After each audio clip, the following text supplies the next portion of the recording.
Bonjour à tous, ici Manon Fabre. Bienvenue sur ma chaîne, où on explore ensemble le monde des aliments, leur composition et les critiques qui en découlent.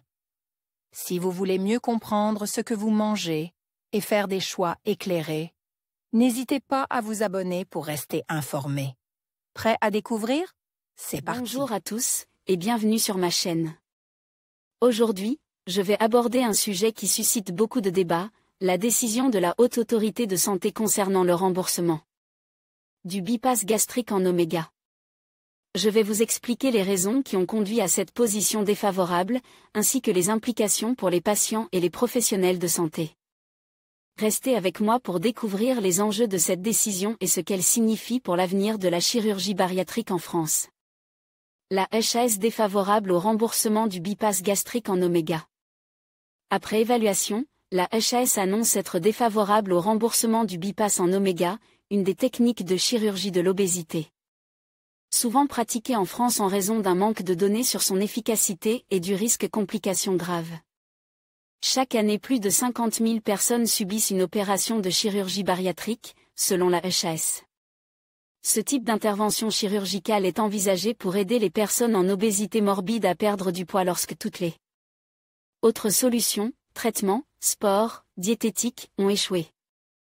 Parmi les différentes techniques, on trouve notamment le bypass, lui-même opérable de deux façons, le bypass en Y et le bypass dit en oméga.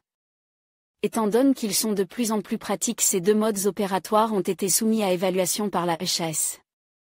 Si la version en Y a été validée, un rapport l'autorité sanitaire du 23 septembre annonce qu'elle est défavorable à la recommandation et au remboursement de la version dite en oméga en raison de risques de complications graves et d'un manque de données permettant de valider son efficacité. Un risque de carence. Pour rappel, le bypass est une technique qui consiste à court-circuiter le processus alimentaire en le déviant. Pour cela, une partie de l'estomac est réduite et ensuite reliée directement à l'intestin grêle par une anse qui sera soit en forme de Y, c'est-à-dire directement reliée à l'intestin grêle soit en oméga. Dans ce cas l'anse est plus longue et laisse plus de poche gastrique que la première version.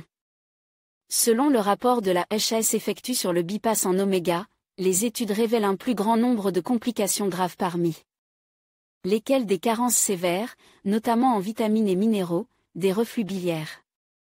En revanche, l'étude n'a été effectuée que sur des opérations où la fameuse anse entre l'estomac réduit et l'intestin grêle faisait 200 cm. Dans certains cas, elle peut faire 150 cm, ce qui pourrait permettre de réduire le risque de carence. C'est pourquoi la HAS demande à ce que des essais soient réalisés pour cette version afin d'en évaluer les moindres risques ou non.